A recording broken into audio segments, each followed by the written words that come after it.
আসসালামু আলাইকুম dear viewers. আজকে আমি ক্লাস 9-10-এর কেমিস্ট্রি সিক্স চ্যাপ্টার ষষ্ঠ অধ্যায় অর্থাৎ মৌলের ধারণা এবং রাসায়নিক গণনা এই চ্যাপ্টার নিয়ে আলোচনা করব। এই চ্যাপ্টার শুরুতে কি আছে আমরা দেখব। এই চ্যাপ্টারটা 4 ভাগে। প্রথম হলো মল। এখানে আছে অ্যাভোগাড্রো সংখ্যা, 1 মোল পরমাণুতে অ্যাভোগাড্রো পরমাণু, 1 মোল অণুতে অ্যাভোগাড্রো অণু, 1 মোল আয়নে অ্যাভোগাড্রো আয়ন। অ্যাভোগাড্রো অর্থাৎ অ্যাভোগাড্রো নাম্বার Na, ক্যাপিটাল এতে হচ্ছে অ্যাভোগাড্রো, Na হচ্ছে নাম্বার। এই সংখ্যাটা হচ্ছে 6.022 × 10⁻23। এই চ্যাপ্টারের দ্বিতীয় অংশ হচ্ছে মোল থেকে নির্ণয়। মোল থেকে যে জিনিসগুলো আমরা বের করব সেগুলো হচ্ছে শতকরা সংযুতি, স্থূল সংকেত, আণবিক সংকেত, মোলার দ্রবণ।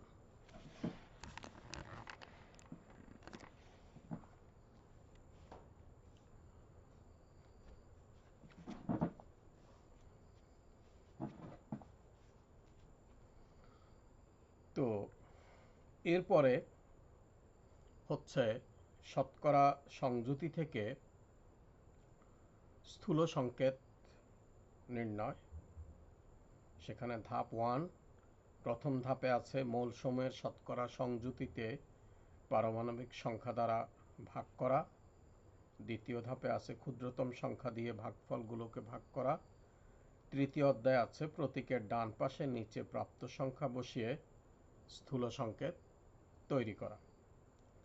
চতুর্থ ধাপে আছে মলগুলোর প্রতীকের নিচে ডান পাশে সংখ্যা লেখা। এরপরের অংশ হচ্ছে রাসায়নিক বিক্রিয়া, বিক্রিয়া লেখার পদ্ধতি। এখানে আছে 5টা সেকশন। প্রথমে সমতাকৃত বিক্রিয়ার বিক্রিয়ক ও উৎপাদের মাঝে সমান চিহ্ন দিতে হবে। বিক্রিয়ক এবং উৎপাদকে প্রতীক বা সংকেতের মাধ্যমে লেখা হয়। একাধিক বিক্রিয়ক ও উৎপাদের মাঝে যোগ চিহ্ন দিতে হয়। বিক্রিয়া সমতাকৃত না হলে সমান চিহ্ন না দিয়ে তীর চিহ্ন দিতে হয়। বিক্রিয়ক ও উৎপাদের ডানে প্রথম বন্ধনীতে ভৌত অবস্থা উল্লেখ করতে হয়। এরপরে হচ্ছে বিক্রিয়া সমতাকরণ। প্রথমে বিক্রিয়ক ও উৎপাদের সঠিক সংকেত লিখে সমীকরণ লেখা হয়। সমতা না থাকলে বিক্রিয়ক ও উৎপাদকে বিভিন্ন সংখ্যা দিয়ে গুণ করা হয়। প্রথমে যৌগিক অণু এবং পরে মৌলিক অণুতে বিদ্যমান মৌলের পরমাণু সংখ্যা সমান করা হয়। সমীকরণের তীর বা সমান চিহ্নের উভয় পাশে সকল মৌলের পরমাণু সংখ্যা সমান করা হয়। এই কয়টা অধ্যায়, এই কয়টা সেকশন অর্থাৎ মোল থেকে যে জিনিসগুলো নির্ণয় করব, শতকরা সংযুতি থেকে স্থূল সংকেত বের করা, আর রাসায়নিক বিক্রিয়া এই অবস্থায়। তো আজকে আমি প্রথম অংশটা অর্থাৎ মোল নিয়ে আলোচনা করব। মোল কাকে বলে? মোল হচ্ছে পদার্থ পরিমাপের একক। মোল হচ্ছে পদার্থ পরিমাপের একক। কিরকম একক? যেরকম আমরা কোনো কিছুকে কেজি, লিটার এইভাবে আমরা মাপি, তবে মোলকে মাপার যে একক, এটা হচ্ছে একটা পদার্থবিজ্ঞানের 7টা মৌলিক এককের মধ্যে এটা একটা মৌলিক একক, যেটা হচ্ছে যেটা দিয়ে আমরা কোনো পদার্থের পরিমাপ করি।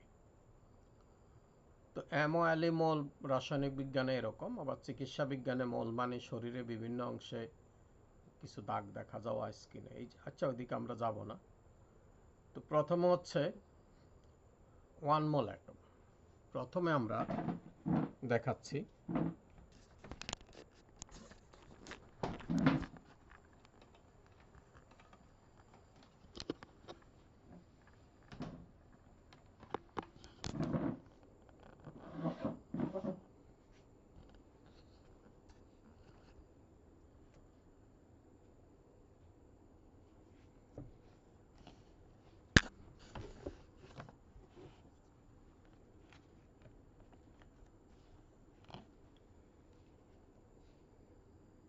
এখানে মোল হচ্ছে a mole is a unit to measure the amount of substance, অর্থাৎ পদার্থকে পরিমাপের জন্য যে জিনিস ব্যবহার করা হয় এটাকে আমরা মোল বলবো। এতে আছে আমরা প্রথম 1 মোল অ্যাটম, অর্থাৎ 1 মোল অ্যাটম কন্টেন্স Na অ্যাটম, অর্থাৎ 1 মোল অ্যাটমে অ্যাভোগাড্রো নাম্বার যেটা আছে Nটা অ্যাটম থাকে। 1 মোল মলিকিউল মানে অণুতে, মলিকিউল মানে অণু, অ্যাটম মানে পরমাণু, অণুতে থাকে অ্যাভোগাড্রো নাম্বার সংখ্যার অণু। আর আয়নে, পজিটিভ অথবা নেগেটিভ আয়নে থাকে Na সংখ্যক আয়ন। এখন Na কি? Na হচ্ছে 6.022 ইন্টু 10⁻23। তো আমরা এখানে প্রথমে আসা যাক 1 মোল N এখানে অ্যাটম। অ্যাটম নাইট্রোজেনের এখানে দেখানো আছে, নাইট্রোজেনের অ্যাটমিক নাম্বার 7 আর অ্যাটমিক ওয়েট হলো, অ্যাটমিক মাস হলো 14। তাহলে এটা অ্যাটমিক মাসকে, অর্থাৎ কোনো পরমাণুর অ্যাটমিক মাসকে গ্রামে প্রকাশ করলে আমরা সেই অ্যাটমের 1 মোল বলি। অর্থাৎ 14 গ্রাম নাইট্রোজেনকে আমি 1 মোল পরমাণু বলবো। অর্থাৎ 14 গ্রাম অ্যাটমে আমার আছে অ্যাভোগাড্রো নাম্বার সংখ্যক অ্যাটম বা পরমাণু। অর্থাৎ 14 গ্রাম নাইট্রোজেন সমান 6.022 ইন্টু 10⁻23টা অ্যাটম। এটা গেল 1 মোল অ্যাটম। এরপর আসা যাক নাইট্রোজেনেরই 1 মোল N2টা এখানে মলিকিউল, এটা diatomic gas. All fundamental gases আর ডায়াটমিক, সকল মৌলিক গ্যাসই দ্বিপরমাণুক, এজন্য N2। তো এটার অ্যাটমিক মাস যেহেতু 14, তাহলে এখানে 2 ইন্টু 14 অর্থাৎ 28 গ্রাম। অর্থাৎ 28 গ্রাম নাইট্রোজেনে আছে 6.022 ইন্টু 10⁻23 অণু। এখান থেকে আমরা পরমাণু বের করতে পারবো। তারপর আছে 1 মোল আয়ন, সোডিয়াম আয়ন যদি আমি ধরি, সোডিয়াম আয়নটা পজিটিভ আয়ন, 23 গ্রাম সোডিয়াম। সোডিয়ামের অ্যাটমিক মাস হচ্ছে 23, অ্যাটমিক নাম্বার হচ্ছে 11। তাহলে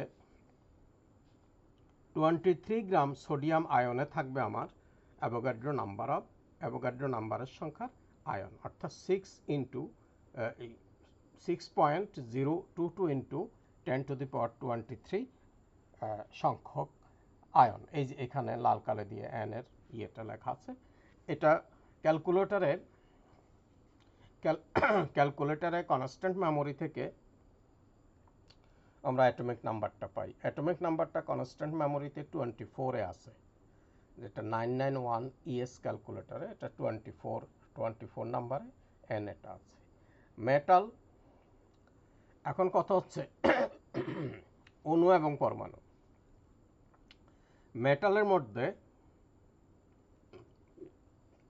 যেগুলো ধাতু আর কি, সেটা কিন্তু 1 অ্যাটম 1 মলিকুল, অর্থাৎ একটা পরমাণুতে, ধাতুগুলো এক পরমাণুতেই এক অণু। যেমন 1 মোল সোডিয়াম, ওই যে সোডিয়ামের atomic number 11, 23 atomic mass, 23 gram sodium, অর্থাৎ contains Na atoms and Na molecule, যতটা পরমাণু ততটাই অণু। এটা হলো ধাতুগুলোর পার্থক্য। এবং এটা contains Na number of atom and Na number of molecule of sodium. 23 gram সোডিয়ামে যেটা থাকবে, সোডিয়ামের আবার এগুলোর পরমাণু নেই, এক পরমাণুতেই একটা অণু।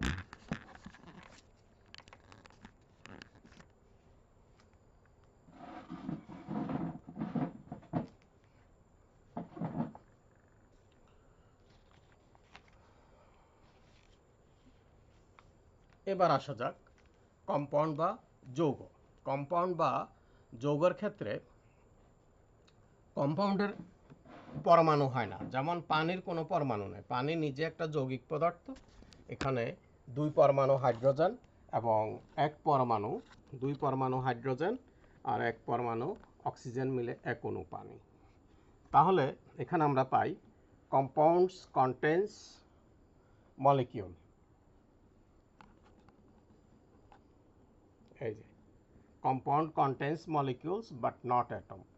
এটা যদিও অ্যাটম নিয়েই তো কম্পাউন্ড হবে, অ্যাটম নিয়েই তো একটা কম্পাউন্ডের একটা মলিকুল, একটা যৌগের একটা অণু হবে। যেমন 1 মোল সোডিয়াম ক্লোরাইড এটা আছে, 1 মোল সোডিয়াম ক্লোরাইড।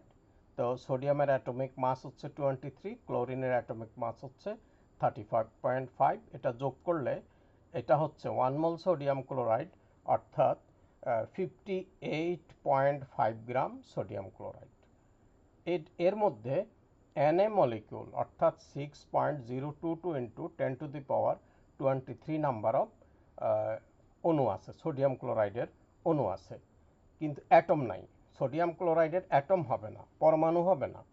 সোডিয়ামের একটা পরমাণু ক্লোরিনের একটা পরমাণু মিলেই হলো এক অণু সোডিয়াম ক্লোরাইড। এরপরে আসা যাক সোডিয়াম একই জিনিস, এটা অ্যাটমিক নাম্বার 1123।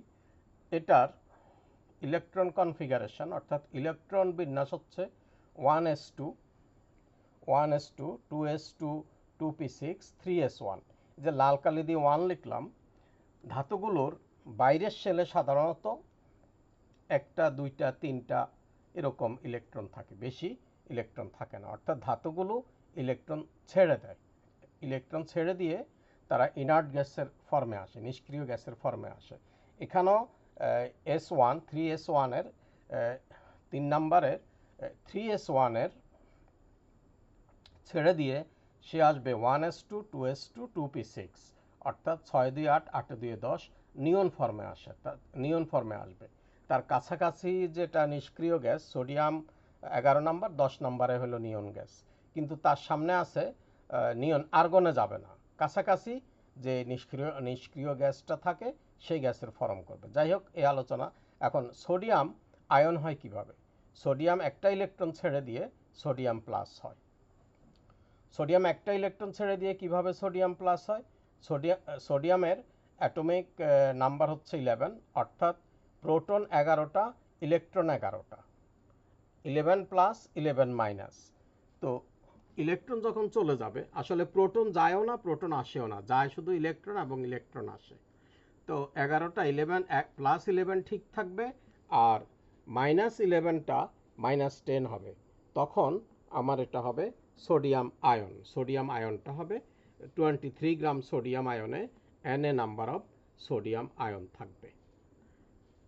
এই গেল আমার এই চ্যাপ্টারের প্রথম সেকশনের আলোচনা, মোল সংক্রান্ত আলোচনা। এখানে আমরা মোল সংক্রান্ত আলোচনা করলাম। তো ডিয়ার ভিউয়ার্স, আজকের আলোচনা এই পর্যন্তই। পরবর্তী ভিডিওর জন্য সুস্থ থাকুন, ভালো থাকুন আর আমার ভিডিওটাতে লাইক দিবেন। খুদা হাফেজ, আসসালামু আলাইকুম।